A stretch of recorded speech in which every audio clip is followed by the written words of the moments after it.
जय हिंद दोस्तों आज की इस वीडियो में हम क्लास 10th रासायनिक विज्ञान में रासायनिक अपक्रिया एवं समीकरण जो कि रसायन विज्ञान का पहला चैप्टर है। तो दोस्तों आज इसको हम समझेंगे कि रासायनिक अपक्रिया क्या होता है। तो सबसे पहले जैसा कि दोस्तों इस चैप्टर का नाम है रासायनिक अपक्रिया एवं समीकरण, तो सबसे पहले हम यही समझ लेते हैं कि रासायनिक अपक्रिया एवं समीकरण होता क्या है। दोस्तों यदि आप लोग इस वीडियो को शुरू से लास्ट तक देख लेते हैं, जो भी इस रासायनिक अपक्रिया एवं समीकरण से रिलेटेड जो भी डिफिनीशन है दोस्तों, आप सभी को एक भी डिफिनीशन याद करने की जरूरत नहीं है। यदि आप लोग इस वीडियो को शुरू से लास्ट तक देख लेते हैं, आप सभी को जो है दोस्तों सारी डिफिनीशन जो है याद हो जाएंगी। तो चलिए दोस्तों, जैसे इस चैप्टर का नाम है रासायनिक अपक्रिया एवं समीकरण, तो सबसे पहले इस चैप्टर के मतलब को समझते हैं। जो इस चैप्टर का नाम है रासायनिक अपक्रिया एवं समीकरण, यानी कि जो दोस्तों रासायनिक अपक्रिया होता क्या है। तो चलिए दोस्तों सबसे पहले इसी को हम समझते हैं कि रासायनिक अपक्रिया किसे कहते हैं। रासायनिक अपक्रिया किसे कहते हैं। रासायनिक अपक्रिया, तो देखिए दोस्तों, जब एक या दो या उससे अधिक पदार्थ आपस में मिल करके कोई नए पदार्थ का निर्माण करते हैं तो उसे हम कहते हैं रासायनिक अपक्रिया। नहीं समझ में आया? अभी समझ में आ जाएगा, बस 2 मिनट। देखिए यहाँ पर जैसे हम उदाहरण लेते हैं Mg+O2, यहाँ पर जिसको हम रिएक्शन कराएंगे MgO बनेगा। यानी कि जो है दोस्तों मैग्नीशियम प्लस ऑक्सीजन का जब हम रिएक्शन कराएंगे तो हमारा मैग्नीशियम ऑक्साइड बनेगा। चलिए अब इसको हम पहले समझते हैं, फिर उसके बाद और बताते हैं इसके विषय में। तो रासायनिक अपक्रिया किसे कहते हैं, पहले इस परिभाषा को, डिफिनीशन को अच्छे से समझते हैं हम। देखिए दोस्तों, जब एक या दो या उससे अधिक पदार्थ आपस में मिल करके कोई नए पदार्थ का निर्माण करते हैं। जैसे कि दोस्तों आप लोग यहाँ पर देख सकते हैं, दो पदार्थ क्या कर रहे हैं, आपस में मिल रहे हैं और क्या कर रहे हैं, एक नया पदार्थ का निर्माण कर रहे हैं। तो इसी को कहते हैं भैया हम रासायनिक अपक्रिया।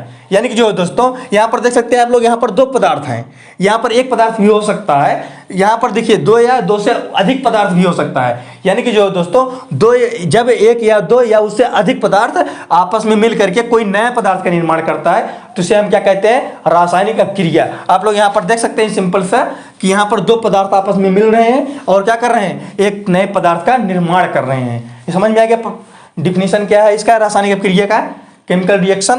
तो इसको समझ में आ गया। अब देखिए दोस्तों, ये दोनों क्या है, जो मैग्नीशियम प्लस ऑक्सीजन है, ये क्या कर रहे हैं दोस्तों, ये रासायनिक अपक्रिया में क्या कर रहे हैं, भाग ले रहे हैं। तो देखिए यहाँ पर देख सकते हैं दोस्तों, जो रासायनिक अपक्रिया में जो Mg प्लस ऑक्सीजन, यानी जो दोस्तों मैग्नीशियम प्लस ऑक्सीजन क्या कर रहे हैं दोस्तों, रासायनिक अपक्रिया में भाग ले रहे हैं। क्योंकि ये पूरे जो है हमारी ये क्या हो रही है, रासायनिक अपक्रिया हो रही है। तो ये रासायनिक अपक्रिया हो रही है और रासायनिक अपक्रिया में भाग कौन ले रहा है, मैग्नीशियम प्लस ऑक्सीजन। यानी कि जो दोस्तों जो रासायनिक अपक्रिया में भाग लेते हैं उसे हम क्या कहते हैं, उसे हम अभिकारक कहते हैं। उसे क्या कहते हैं, उसे हम अभिकारक कहते हैं। जो रासायनिक अपक्रिया में भाग लेते हैं उसे हम अभिकारक कहते हैं, तथा उसके फलस्वरूप नए पदार्थ को हम क्या कहते हैं, उत्पाद कहते हैं। इसके फलस्वरूप नया पदार्थ हमारा क्या बन रहा है, मैग्नीशियम ऑक्साइड, तो इसको क्या कहेंगे हम, उत्पाद कहेंगे। इसकी डिफिनीशन क्या हो जाएगी दोस्तों, देखिए यहाँ पर ये रासायनिक अपक्रिया में भाग ले रहे हैं, यहाँ से यहाँ तक पूरी हमारी रासायनिक अपक्रिया हो रही थी और रासायनिक अपक्रिया में भाग कौन ले रहे थे, मैग्नीशियम प्लस ऑक्सीजन, ये दोनों रासायनिक अपक्रिया में भाग ले रहे थे। तो जो रासायनिक अपक्रिया में भाग लेते हैं उसी को क्या कहते हैं, हम अभिकारक कहते हैं, तथा उसके फलस्वरूप बने नए पदार्थ को हम क्या कहते हैं, उत्पाद कहते हैं। सिंपल सी बात है भैया, जो रासायनिक अपक्रिया में भाग लेते हैं उसे हम अभिकारक कहते हैं, तथा उसके फलस्वरूप बने नए पदार्थ को हम क्या कहते हैं, उत्पाद कहते हैं। समझ में आ गया? देख लीजिए, सिंपल सा, अपक्रिया में भाग ले रहे हैं इसलिए अभिकारक है और इसके फलस्वरूप नए पदार्थ बन रहे हैं इसलिए क्या है, उत्पाद है। और ये पूरी हो रही है हमारी, ये क्या है, हमारी रासायनिक अपक्रिया है। रासायनिक अपक्रिया जब एक या दो या उससे अधिक पदार्थ आपस में मिल करके कोई नया पदार्थ बनाता है तो उसे हम क्या कहते हैं, उसे हम रासायनिक अपक्रिया कहते हैं। समझ में आ गया? और अभिकारक, जो रासायनिक अपक्रिया में भाग लेते हैं उसे हम क्या कहते हैं, अभिकारक कहते हैं, और उसके फलस्वरूप बने नए पदार्थ को हम क्या कहते हैं, उत्पाद कहते हैं। समझ में आ गया? रासायनिक अपक्रिया क्या होती है और अभिकारक क्या होता है और उत्पाद क्या होता है नहीं? अब देखिए, अब चलिए अभी, लेकिन दोस्तों यहाँ पर देख सकते हैं जो Mg प्लस ऑक्सीजन, यानी कि magnesium plus oxygen equal magnesium oxide बना रहा है, अभी यह संतुलित नहीं है तो इसको हम असंतुलित समीकरण भी कहेंगे। इसको संतुलित करने के लिए यहाँ पर जो है दोस्तों अणुओं और परमाणुओं की संख्या दोनों तरफ बराबर होनी चाहिए। जैसे देखिए दोस्तों, यहाँ पर मैग्नीशियम एक है, यहाँ पर भी एक है, ठीक है, कोई दिक्कत नहीं है। और यहाँ पर देखिए दोस्तों ऑक्सीजन यहाँ पर 2 है, लेकिन यहाँ पर दोस्तों जो है 1 है, तो इसलिए हम यहाँ पर दोस्तों 1 नहीं, यहाँ पर 2 नहीं कर सकते। नहीं दोस्तों, ये गलती नहीं करना है, यहाँ पर 2 नहीं करना है, इसके आगे हम कर सकते हैं 2। एक दोस्तों यहाँ पर 2 करेंगे, ये तो 2 से गुणा हो जाएगा, तो यहाँ पर 2 ऑक्सीजन तो हो जाएगा, यहाँ पर भी 2 ऑक्सीजन। लेकिन दोस्तों अब यहाँ पर कितनी मैग्नीशियम है? 1 मैग्नीशियम है। यहाँ पर कितनी है? यहाँ पर 2 मैग्नीशियम है। इसका मतलब यहाँ पर 2 से गुणा करना पड़ेगा हमें। तो यहाँ पर देखिए दोस्तों, यहाँ पर दोनों तरफ बराबर हो गया, इधर भी 2 मैग्नीशियम, इधर भी 2 मैग्नीशियम, और इधर भी जो है दोस्तों कितनी ऑक्सीजन? इधर 2 ऑक्सीजन और इधर जो है 2 ऑक्सीजन, तो इक्वल इक्वल बराबर हो गया। अब इसको कहेंगे दोस्तों संतुलित समीकरण। यानी कि जो है दोस्तों जब अणु और परमाणु की संख्या दोनों तरफ बराबर ना हो तो इसे असंतुलित समीकरण कहते हैं, और जब दोस्तों ये दोनों जो है बराबर हो अणु और परमाणु की संख्या, तो इसे हम क्या कहेंगे? संतुलित समीकरण। अब आइए दोस्तों समझते हैं कि शब्द समीकरण क्या होता है। शब्द समीकरण, देखिए शब्द समीकरण क्या होता है, यहां पर मैं लिखता हूं शब्द समीकरण। शब्द समीकरण, अब देखिएगा सिंपल सा बात, शब्द समीकरण। शब्द समीकरण क्या होता है दोस्तों? देखिए ये जो, जैसे मान लीजिए एक दूसरा लेते हैं H2 + O2 इक्वल क्या बन जाएगा? H2O।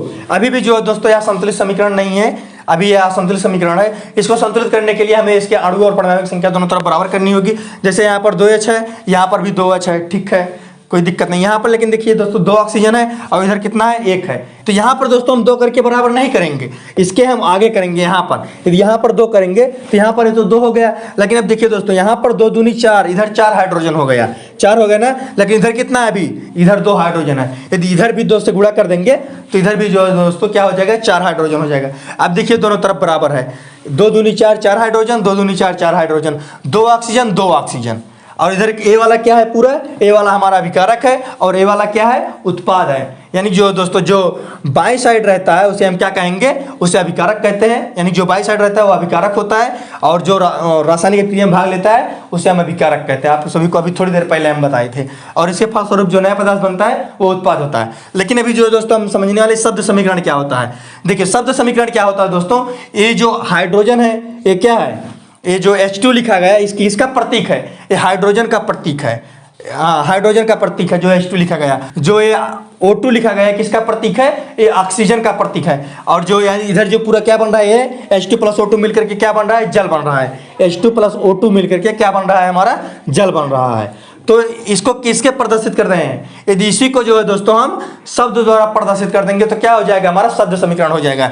देखिए जैसे H2 को हम लिख सकते हैं hydrogen, hydrogen, hydrogen plus oxygen, oxygen, oxygen, oxygen, oxygen equal क्या बन जाएगा? हमारा जल बन जाएगा। ठीक है, हाइड्रोजन प्लस ऑक्सीजन इक्वल क्या बन जाएगा? जल। अब देखिए दोस्तों इसी को क्या कर दिए हम? शब्दों द्वारा प्रदर्शित कर दिए। यानी कि जो दोस्तों इसी को जो है क्या कर दिए हम? शब्दों द्वारा दिखा दिए। यहाँ पर प्रदर्शित करने का मतलब दिखाना। यानी कि जो दोस्तों यहाँ पर यही जो है इसको जो है जो पूरी रासायनिक अभिक्रिया थी इसको हम किसके द्वारा प्रदर्शित कर दिए? शब्दों द्वारा प्रदर्शित कर दिए। यानी कि जो दोस्तों जब हम अभिकारक और उत्पाद को जो है दोस्तों शब्दों द्वारा प्रदर्शित करते हैं तो उसे हम क्या कहते हैं? शब्द समीकरण कहते हैं। तो ये पूरा हमारा कैसा समीकरण हो गया? ये तो समीकरण है, ये पूरा एक ये समीकरण है, लेकिन कैसा समीकरण है? इसको जो है हम शब्दों द्वारा प्रदर्शित कर दिए, इसीलिए हमारा एक कैसा समीकरण है? शब्द समीकरण है। कैसा समीकरण है? शब्द समीकरण है। यानी कि जो दोस्तों जब हम अभिकारक और उत्पाद को जो है दोस्तों शब्दों द्वारा प्रदर्शित करते हैं तो उसे हम क्या कहते हैं? शब्द समीकरण कहते हैं। सिंपल सी बात है, हमारा अभिकारक, ये है उत्पाद। अभिकारक किसे कहते हैं? जो रासायनिक क्रिया में भाग लेते हैं उसे हम अभिकारक कहते हैं, तथा उसके फलस्वरूप बने नए पदार्थ को हम क्या कहते हैं? उत्पाद कहते हैं। और रासायनिक क्रिया किसे कहते हैं? जब एक या दो या उससे अधिक पदार्थ आपस में मिलकर के कोई नया पदार्थ बनाता है तो उसे हम क्या कहते हैं? रासायनिक अभिक्रिया कहते हैं। समझ में आ गया? अभिकारक क्या होता है, उत्पाद क्या होता है, और शब्द समीकरण। शब्द समीकरण में कुछ भी नहीं करना, जो हमारी रासायनिक अभिक्रिया है जब इसी को हम शब्दों द्वारा प्रदर्शित कर देते हैं तो इसी को क्या कहते हैं? हम शब्द समीकरण कहते हैं। यानी कि जो है दोस्तों जब हम अभिकारक और उत्पाद को जो है दोस्तों इसको क्या बोलते हैं? इसको बोलते हैं हम अभिकारक, इसको क्या बोलते हैं? उत्पाद। बस सिंपल सी बात। जब इसको अभिकारक बोलते हैं इसको उत्पाद बोलते हैं। जब इन्हीं को हम जो है शब्दों द्वारा प्रदर्शित कर देते हैं यानी कि शब्दों द्वारा दिखा देते हैं तो हमारा क्या हो जाता है? शब्द समीकरण हो जाता है। यानी कि जो दोस्तों जब हम अभिकारक और उत्पाद को जो है शब्दों द्वारा प्रदर्शित करते हैं तो उसे हम क्या कहते हैं? शब्द समीकरण कहते हैं। समझ में आ गया शब्द समीकरण क्या होता है? आप देखिए, अब समझ लेते हैं कि जो दोस्तों रासायनिक समीकरण क्या होता है। और आप समझ लेते हैं रासायनिक समीकरण क्या होता है। अब रासायनिक समीकरण, अब देखिए दोस्तों रासायनिक समीकरण रासायनिक समीकरण क्या होता है, बस सिंपल सी बात है, रासायनिक समीकरण क्या होता है। देखिए दोस्तों, ये अभिकारक है, ये उत्पाद है। अभी ये कैसा है, सांकेतिक रूप में है, सांकेतिक रूप में है ना। अभी क्या हम समझ रहे हैं, शब्द समीकरण हो गया, आप रासायनिक समीकरण लिखते हैं। पहले रासायनिक समीकरण समझते हैं। रासायनिक समीकरण, रासायनिक समीकरण, रासायनिक समीकरण, रासायनिक समीकरण। देखिए दोस्तों, अब हम समझते हैं रासायनिक समीकरण क्या होता है। देखिए, जब इसे अभिकारक और उत्पाद को, ये क्या है हमारा, ये वाला है हमारा अभिकारक भैया, ये क्या है भैया, अभिकारक, अभिकारक, और ये वाला क्या है भैया, ये है हमारा उत्पाद। ये क्या है हमारा उत्पाद, ये है हमारा अभिकारक, ये है हमारा भैया उत्पाद। इन्हीं को जो हम क्या करते हैं, इसको किस द्वारा प्रदर्शित किया गया है, संकेत में। इसको शब्द द्वारा नहीं दिखाए हैं इस बार हम, ये देखिए संकेत लिखा गया है। हाइड्रोजन का क्या संकेत होता है, H2। ऑक्सीजन का क्या संकेत होता है, O2 होते हैं कि नहीं। तो इसी को क्या कहते हैं, जब हम सांकेतिक रूप में प्रदर्शित करते हैं, यानी कि ये क्या है, हमारा अभिकारक है, ये हमारा अभिकारक है, और क्या है, ये हमारा उत्पाद है। यानी कि इसी दोनों को जो है हम जब सांकेतिक रूप में प्रदर्शित करते हैं तो इसे हम क्या कहते हैं, रासायनिक समीकरण कहते हैं। यानी कि जो दोस्तों, जब हम अभिकारक और उत्पाद को क्या करते हैं, जब हम अभिकारक और उत्पाद को इनके रासायनिक सूत्रों के साथ साथ सांकेतिक रूप में प्रदर्शित करते हैं तो उसे हम क्या कहते हैं, रासायनिक समीकरण कहते हैं। यदि शब्दों द्वारा प्रदर्शित करें भैया शब्द समीकरण, यदि रासायनिक सूत्रों के साथ साथ सांकेतिक रूप में प्रदर्शित करें तो हमारा रासायनिक समीकरण। ये क्या है, हमारा रासायनिक समीकरण है, रासायनिक समीकरण है। क्या है हमारा, ये रासायनिक समीकरण। ये क्या है हमारा, ये है हमारा रासायनिक समीकरण। कुछ नहीं करना है भैया, यदि शब्दों द्वारा प्रदर्शित करते हैं तो शब्द समीकरण, और रासायनिक सूत्रों के साथ साथ सांकेतिक रूप में प्रदर्शित कर रहे हैं, यानी कि इसको सांकेतिक रूप में प्रदर्शित कर रहे हैं तो हमारा क्या हो जाएगा, रासायनिक समीकरण हो जाएगा। तो अभी तक दोस्तों हमने क्या क्या समझा, रासायनिक अभिक्रिया क्या होती है, और उसके बाद दोस्तों हमने समझा कि अभिकारक क्या होता है, दूसरा क्या समझा, उत्पाद क्या होता है, और उसके बाद क्या समझा, रासायनिक समीकरण क्या होता है, फिर क्या समझा, शब्द समीकरण क्या होता है। अब उसके बाद जो है दोस्तों, अब हम समझेंगे जो है ये रासायनिक अभिक्रिया जो है कैसे कैसे होता है, इसके अंदर जो भी मतलब पार्ट थे मैं अभी आपको मतलब बता दिया रासायनिक अभिक्रिया। अब दोस्तों रासायनिक अभिक्रिया के प्रकार को हम समझते हैं थोड़ा सा। रासायनिक अभिक्रिया के जो है कितने प्रकार के होती हैं, है कि नहीं। रासायनिक अभिक्रिया समझ में आ गया, रासायनिक शब्द समीकरण क्या होता है, उसके बाद रासायनिक समीकरण क्या होता है। अब दोस्तों हम समझते हैं रासायनिक अभिक्रिया के प्रकार, रासायनिक अभिक्रिया के प्रकार, रासायनिक अभिक्रिया के प्रकार। देखिए दोस्तों, आपके जो सिलेबस है क्लास 10th में, उसमें जो दोस्तों रासायनिक अभिक्रिया 5 प्रकार की दी गई है। कितने प्रकार की दी गई है, 5 प्रकार की दी गई है, 5 प्रकार की। पहला क्या है दोस्तों, पहला है संयोजन अभिक्रिया, संयोजन अभिक्रिया, संयोजन अभिक्रिया, संयोजन अभिक्रिया। दूसरा क्या है दोस्तों, दूसरा है वियोजन अभिक्रिया, वियोजन अभिक्रिया। दूसरा क्या है, वियोजन अभिक्रिया। संयोजन हो गया, दूसरा क्या है, वियोजन हो गया। तीसरा क्या हो गया, तीसरा हमारा विस्थापन अभिक्रिया, विस्थापन अभिक्रिया, विस्थापन अभिक्रिया। चौथा क्या है हमारा दोस्तों, पहला संयोजन, दूसरा वियोजन, तीसरा विस्थापन, चौथा जो है द्विविस्थापन, द्विविस्थापन, द्विविस्थापन, द्विविस्थापन अभिक्रिया, अभिक्रिया, अभिक्रिया। और पांचवा क्या है, अपचयन एवं उपचयन, अपचयन, अपचयन एवं उपचयन, उपचयन। दोस्तों ये 5 प्रकार की अभिक्रिया है जो कि आप सिलेबस में दी गई है, जिसको दोस्तों जो है हम नेक्स्ट पार्ट में पढ़ेंगे। आपको हमारी वीडियो कैसा लगा हमें कमेंट में जरूर बताइएगा। मिलते हैं दोस्तों न्यू वीडियो के साथ, एक नए टॉपिक के साथ। तब तक के लिए जय हिंद, जय भारत।